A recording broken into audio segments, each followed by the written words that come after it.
माओवादीलाई लक्षित गर्दै केपी शर्मा ओलीको टिप्पणी मानव अधिकार हननको कुरा गर्यो कि बन्दुकमा खिया नलागेको धम्की दिन्छन्। विभाजित माओवादी घटकहरूको केन्द्र बन्ने प्रयत्नमा माओवादी केन्द्र। विद्यादेवी भण्डारीलाई सक्रिय राजनीतिमा फर्कन प्रधानमन्त्री पुष्पकमल दाहाल प्रचण्डले प्रस्ताव गरेको खुलासा। सरकारमा सहभागी हुने राष्ट्रिय स्वतन्त्र पार्टीको तयारी। सङ्घीयता विरुद्ध देशव्यापी रूपमा अभियान चलाउने राष्ट्रिय जनमोर्चाको निर्णय। उपराष्ट्रपति पदको निर्वाचनका लागि आज रातिदेखि प्रसार निषेध। पूर्वाधार विस्तारमा चिनिया लगानीको आवश्यक भएको प्रधानमन्त्री पुष्पकमल दाहाल प्रचण्डको अभिव्यक्ति। स्वास्थ्य शहर शिखर सम्मेलनमा भाग लिन काठमाडौँका मेयर बालेन्द्र शाह गरे बेलायत प्रस्थान। के छन् कार्यक्रम, यसबारे सम्पूर्ण जानकारी। उपराष्ट्रपतिको चुनावपछि काङ्ग्रेसले सरकारको नेतृत्व गर्ने नेकपा एमालेको घोषणा। उच्च स्तरीय प्रशासन सुधार आयोग गठन हुने प्रधानमन्त्री पुष्पकमल दाहाल प्रचण्डको आश्वासन। गृह मन्त्रालयमा काङ्ग्रेस माओवादीसँगै नेकपा यसको पनि दाबी। को छन् त आकाङ्क्षी, यसबारे सम्पूर्ण जानकारी। माओवादीले मानव अधिकार आयोगलाई पनि धम्की दिने काम गरेको केपी शर्मा ओलीको दाबी। दुर्गा प्रसाईले बोली फेरे, सक्नेले ऋण तिर्नुस्, नसक्नेले पर्दैन। पृथ्वी बहादुर शाह सहित 6 जना पूर्वपक्षका लागि थुनामा। के छ त कसुर, यसबारे पनि सम्पूर्ण जानकारी। गठबन्धन अबको 5 वर्षसम्म एक भएर अगाडि बढ्नुपर्ने विश्वप्रकाश शर्माको अभिव्यक्ति। भाइको घरमा शरणार्थी भएर बसेको छु, जनताकोले चन्दा दिए मात्रै जरिवाना तिर्न सक्ने बर्दी नेउबानेको भनाइ। नायिका वर्षाको वैवाहिक सम्बन्ध 9 महिना मात्रै, गोलाले गरे अर्को बिहा। विश्वप्रकाश शर्माको प्रस्ताव दोहोरिएर राष्ट्रपति बनाउन नपाउने व्यवस्था गरौँ। थामियो सेयर बजारको पहिरो, नेप्सेमा झिनो सुधार, कारोबार रकम भने निराशजनक। र उपराष्ट्रपति निर्वाचनमा गठबन्धन बैठकको पर्खाइमा लोसपा र जनमत पार्टी। कर्मचारीको दनबन्दी कटौती गर्ने प्रधानमन्त्री पुष्पकमल दाहाल प्रचण्डको सङ्केत। उच्च स्तरीय प्रशासन सुधार आयोग भन्ने। सर्वोच्च अदालतद्वारा महिलालाई नै उपराष्ट्रपति बनाउनु पर्ने माग सहितको निवेदन दरपीठ। अब हेर्नुहोस् पुरा समाचार।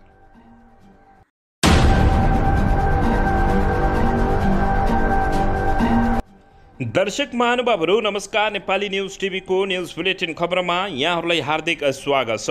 सदाझै आज पनि तपाईँहरूमाझ देश तथा विदेशका महत्त्वपूर्ण समाचार अपडेटका साथ उपस्थित भइसकेका छौँ। दर्शक महानुभावहरू, हामीलाई तपाईँहरूले कहाँदेखि हेर्दै हुनुहुन्छ नेपाल भए जिल्ला र ठाउँको नाम लेख्नुहोला।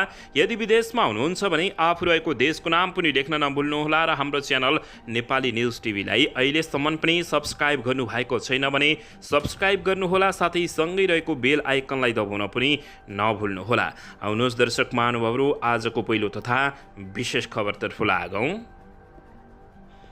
दर्शकबिन नेकपा एमालेका अध्यक्ष एवं पूर्व प्रधानमन्त्री केपी शर्मा ओलीले सत्तारूढ दल नेकपा माओवादी केन्द्रले राष्ट्रिय मानव अधिकार आयोगलाई धम्की दिने काम गरिरहेको आरोप लगाएका छन्। अध्यक्ष केपी शर्मा ओलीले मानव अधिकार आयोगलाई नै घेराबन्दी पार्ने, तर्साउने, धम्क्याउने काम गरिरहेको बताएका छन्। मङ्गलबारबाट काठमाडौँमा सुरु भएको मानव अधिकार रक्षक तथा सामाजिक अभियन्ताहरूको तेस्रो राष्ट्रिय सम्मेलनमा बोल्दै उनले मानव अधिकारको रक्षाका लागि लड्न पार्टी निकट मानव अधिकार एलायन्सलाई निर्देशन दिएका छन्। अध्यक्ष केपी शर्मा ओलीले मानव अधिकारको पक्षमा उभिन सक्ने र रक्षा गर्न सक्ने काममा इमान्दार र समर्पित भएर लाग्न पनि सो एलायन्सलाई सचेत गराएका छन्। ओलीले नेपालीहरू कहिले पनि मृत्युदण्डको पक्षमा जान नहुने भन्दै मृत्युदण्ड दिएपछि त्यसलाई सच्याउने ठुला ठाउँ नभएको आफू मृत्युदण्डको पक्षमा नरहेको अध्यक्ष केपी शर्मा ओलीको तर्क रहेको हो। उनले बुद्ध जन्मेको देशमा देशका बासिन्दाहरू कुनै पनि आवेशमा वा उत्तेजनामा पनि मृत्युदण्डको पक्षमा जान नहुने बताएका छन्। अध्यक्ष ओलीले संयुक्त राष्ट्र सङ्घले मानव बीच हुने कुनै पनि प्रकारको विभेदलाई स्वीकार गर्न नसक्ने कुरालाई स्पष्ट पार्दै अध्यक्ष ओलीले नेपालमा मानव अधिकार उल्लङ्घनकर्ताले नै बढी मानव अधिकारको कुरा गर्ने गरेको भन्दै माओवादी केन्द्र विरुद्ध आगो उकालेका छन्। दर्शकबिन यसैबीच यता गृह मन्त्रालयमा काङ्ग्रेस माओवादीसँगै नेकपा यसको पनि दाबी रहेको छ। धेरै नेताहरू आकाङ्क्षी रहेको खुलासा भएको छ। राष्ट्रिय स्वतन्त्र पार्टी रासपाका सभापति रवि लामिछानेको नागरिकता विवादमा दोषी ठहर भएपछि 13 माघमा गृहमन्त्री पदबाट हट्नु परेपछि त्यस यता नयाँ गृहमन्त्री नियुक्त भएका छैनन्। प्रधानमन्त्री पुष्पकमल दाहाल प्रचण्डले गृह मन्त्रालयको कार्यभार सम्हाल्दै आएका छन्। राष्ट्रपति चुनावमा पुरानो सत्ता गठबन्धन भत्किएर नयाँ गठबन्धन बने बनेपछि प्रधानमन्त्री प्रचण्डले मन्त्रीपरिषद पुनर्गठनको तयारी थालेका छन्। प्रधानमन्त्रीले नयाँ सत्ता सहयात्रीलाई सरकारमा सहभागी गराउने तयारी गरेपछि गृह मन्त्रालयमा काङ्ग्रेस र माओवादी केन्द्रबीच हानथाप सुरु भएको छ। काङ्ग्रेस नेताहरूले गृह मन्त्रालयमा नजर लगाउँदा माओवादी केन्द्र पनि नछड्ने सङ्केत दिएको छ।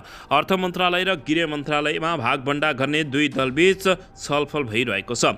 त्यसो त गृह मन्त्रालयका लागि नेकपा एकीकृत समाजवादी पार्टीका नेता राजेन्द्र पाण्डेले पनि लबिङ गरिरहेका छन्। गृह सहित हाल प्रधानमन्त्री पुष्पकमल दाहाल प्रचण्डले 16 मन्त्रालय आफैले सम्हालेका छन्।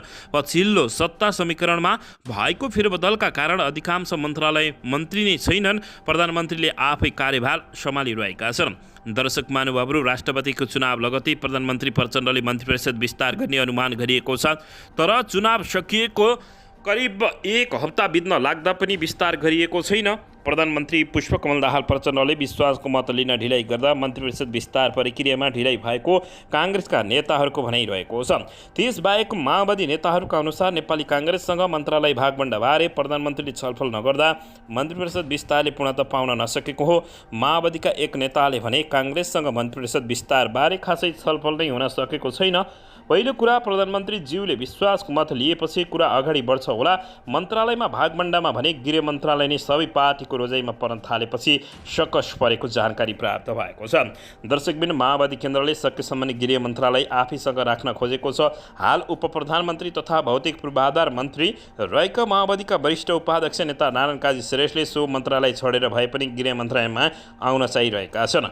10 पुसमा पनि श्रेष्ठलाई गृहमन्त्री बनाउने तयारी थियो। त्यतिबेला एमाले अध्यक्ष केपी शर्मा ओलीले रवि लामिछानेको पक्षमा अडान राखेपछि श्रेष्ठ भौतिकमा पुगेका हुन्।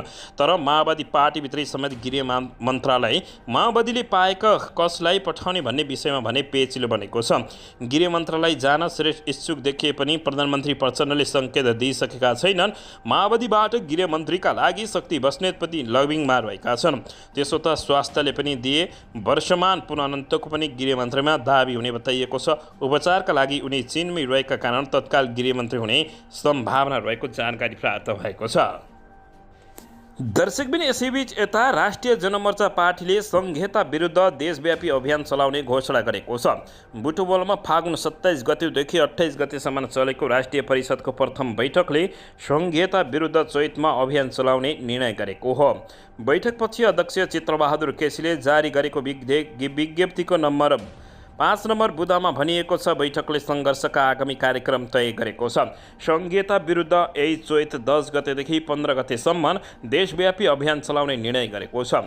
यो अभियान अन्तर्गत सभा कोणसभा गरिने जनमोर्चाले जानकारी दिएको छ। चैत 24 गते जनआन्दोलन दिवसका अवसरमा गणतन्त्र रक्षा गरौँ, प्रतिगमनका विरुद्ध सङ्घर्ष गरौँ भन्ने नारासहित कार्यक्रम गर्ने जनमोर्चाले घोषणा गरेको जानकारी प्राप्त भएको छ। 2080 साल वैशाख र जेठ महिनामा देशव्यापी रूपमा जिल्ला सम्मेलन र भेलाहरू गर्ने निर्णय भएको अध्यक्ष केसीले बताएका छन्। आउँदो असोजमा 1 महिना सदस्यता वितरण अभियान चलाउने पनि तयारी गरिएको जानकारी प्राप्त भएको छ। दर्शकबिन, यसैबीच यता निवर्तमान राष्ट्रपति विद्यादेवी भण्डारीका सल्लाहकार लालबाबु यादवले प्रधानमन्त्री पुष्पकमल दाहाल प्रचण्डले निवर्तमान राष्ट्रपति विद्यादेवी भण्डारीले सक्रिय राजनीतिमा आउन आग्रह गरेको खुलासा गरेका छन्। हिजो सोमबार प्राइम टाइम टेलिभिजनको जनता जान्न चाहन्छ कार्यक्रममा पत्रकारसँग कुराकानी गर्दै उनले विद्यादेवी भण्डारीको कार्यकाल सकिने लाग्दाको पूर्व सन्ध्यामा प्रधानमन्त्री प्रचण्ड, एमाले अध्यक्ष ओली, काङ्ग्रेस सभापति शेरबहादुर देउबा लगायत सहभागी भएका थिए। तपाईको उमेर पनि छ, तपाईँ सक्रिय पनि हुनुहुन्छ, तपाईँ राष्ट्रिय नेतृत्व प्रदान गर्ने क्षमता भएको व्यक्ति पनि हुनुहुन्छ, तपाईँ राजनीतिमा आउनुहोस्, उहाँ प्रचण्डले भन्नुभयो। त्यसपछि उहाँ विद्यादेवी भण्डारीले अलिकति अलमल गर्नुभयो, उनले भनेका हुन्। साथै निवर्तमान राष्ट्रपति विद्यादेवी भण्डारी सफल राष्ट्रपति भएको दाबी गरेका छन्। प्रधानमन्त्री प्रचण्ड, पूर्व प्रधानमन्त्री ओली, देउबा, रवि लामिछाने, उपेन्द्र यादव लगायतले विद्यादेवी भण्डारीलाई सफल राष्ट्रपति भनेको बताइएको छ। सबैले सफल राष्ट्रपति भनेका छन्। दलका शीर्ष नेता तथा पूर्व प्रधानमन्त्रीहरूले समेत सफल भनेका छन्। हिजो हामी सम्माननीय प्रधानमन्त्रीज्यू, पूर्व प्रधानमन्त्री केपी शर्मा ओली लगायतका नेताहरूले राष्ट्रपति सफल भएको बताएका छन्। साथै प्रधानमन्त्री प्रचण्डले भण्डारीले अर्को एक कार्यकालका लागि राष्ट्रपति बन्नका लागि प्रस्ताव गर्दा भण्डारीले उक्त प्रस्ताव अस्वीकार गरेको उनको दाबी रहेको छ। प्रधानमन्त्रीजीले के भन्नुभयो भने, हामी सबैजना मिलेर वर्तमान राष्ट्रपति विद्यादेवी भण्डारीलाई तपाईले अन्तिम संविधान थियो त्यो चाहिँ हुँदैन, किनकि राष्ट्रिय सभापति थिएन, प्रतिनिधि सभा पनि थिएन, 5 वर्ष एक कार्यकाल अझ खानुस्, हामी मिलाउला भन्दा विद्यादेवी भण्डारीले मान्नुभयो। म अर्को टर्म अप खान्न भन्नुभयो, उहाँ प्रचण्डले भन्नुभयो भनेर उनले यस्तो बताएका छन्। दर्शकबिन यसैबीच यता केपी शर्मा ओलीले माओवादी लक्षित टिप्पणी गरेका छन्। नेकपा एमालेका अध्यक्ष एवं पूर्व प्रधानमन्त्री केपी शर्मा ओलीले माओवादी केन्द्रप्रति लक्षित गर्दै मानव अधिकार हननको कुरा उठाउने बित्तिकै हतियारको धम्की दिने गरेको आरोप लगाएका छन्। राजधानीमा मङ्गलबार आयोजित मानव अधिकार सम्बन्धी कार्यक्रममा बोल्दै उनीहरूले गरेको द्वन्द्वकालीन मानव अधिकार उल्लङ्घनका विषयमा कसैले कुरा उठाएमा यस्तो धम्की दिने दाबी गरेको बताएका छन्। नेपालको राजनीतिको एउटा यस्तो पक्ष छ जसले आफूले भने जस्तो भएन भने बन्दुकमा खिया लागेको छैन भन्छ उनले भनेका छन्। हामीले उल्लङ्घन गरेको मानव अधिकारको पनि कुरा गर्ने भन्दै धम्क्याउँछन्। उनले मानव अधिकारको पहिलो कुरा गर्ने व्यक्ति गङ्गालाल भएको दाबी गरेका छन्। शहीद गङ्गालालले मानव अधिकारका विषयमा प्रवचन दिएको तर त्यसको रेकर्ड नभएको समेत केपी शर्मा ओलीले दाबी गरेका छन्। माओवादीलाई लक्षित गर्दै ओलीले टिप्पणी गर्दै मानव अधिकार हननको कुरा गर्यो कि बन्दुकमा खिया नलागेको धम्की दिन्छन् भनेर यस्तो बताएका छन्। दर्शकबिन यसैबीच यता रवि लामिछाने नेतृत्वको राष्ट्रिय स्वतन्त्र पार्टी रासपाले वर्तमान सरकारमा सहभागी हुने तयारी थालेको चर्चा चल्न थालेको छ। प्रधानमन्त्री पुष्पकमल दाहाल प्रचण्डले मन्त्री परिषद पुनर्गठनको विषयमा राजनैतिक दलहरूसँग छलफल थालिरहँदा राष्ट्रिय स्वतन्त्र पार्टीले पनि सरकारमा सहभागिता जनाउने सङ्केत दिएको छ।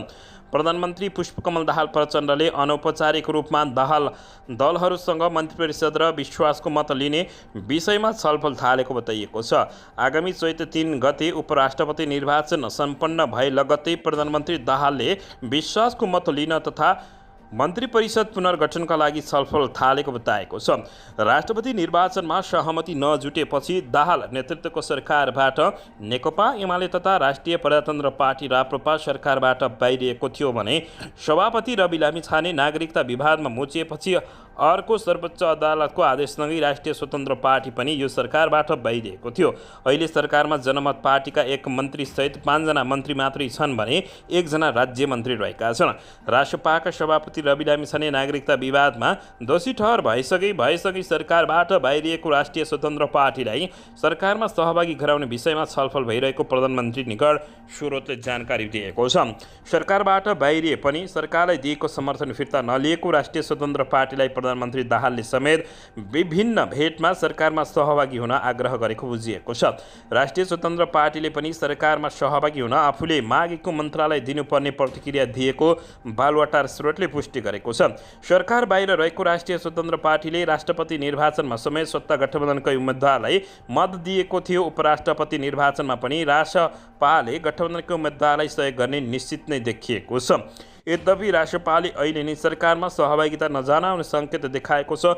पार्टीको सङ्गठन निर्माण अभियान जारी रहेकाले पनि राष्ट्रिय स्वतन्त्र पार्टीले सरकारमा तत्काल सहभागी नहुने सङ्केत दिएको छ। यद्यपि रासपाका केही नेताहरूले भने आफ्नो पार्टी सरकारमा जान पार्टी तयार रहेको र प्रतिक्रिया दिइसकेको जानकारी प्राप्त भएको छ। दर्शकबिन यसैबीच सर्वोच्च अदालतले महिलालाई नै उपराष्ट्रपति बनाउनु पर्ने माग सहितको निवेदनलाई दरपेट गरेको छ। पुरुष राष्ट्रपति भएकाले उपराष्ट्रपति महिलालाई बनाउनु पर्ने मागसहित सोमबार अधिवक्ता राधिका खतिवडाले दिएको निवेदनलाई सर्वोच्च अदालतले दरपेट गरिदिएको हो।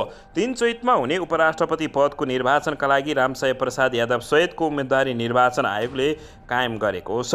सर्वोच्च अदालतद्वारा महिलालाई नै उपराष्ट्रपति बनाउनु पर्ने मागसहितको निवेदन दरपेट भएको जानकारी प्राप्त भएको छ। दर्शकबिन यसैबीच यता नेपाली काङ्ग्रेसका महामन्त्री विश्वप्रकाश शर्माले एउटै व्यक्ति दोहोरिएर राष्ट्रपति बन्न नपाउने व्यवस्था गर्नुपर्ने बताएका छन्। राजनीतिमा मान्छेहरूलाई आकर्षित गर्नका लागि पनि एकपटक राष्ट्रपति, 2 पटकसम्म प्रधानमन्त्री, 3 पटकसम्म पनि मन्त्री र 4 पटकसम्म सांसद हुने व्यवस्था गर्नु उपयुक्त हुने उनको भनाइरहेको छ।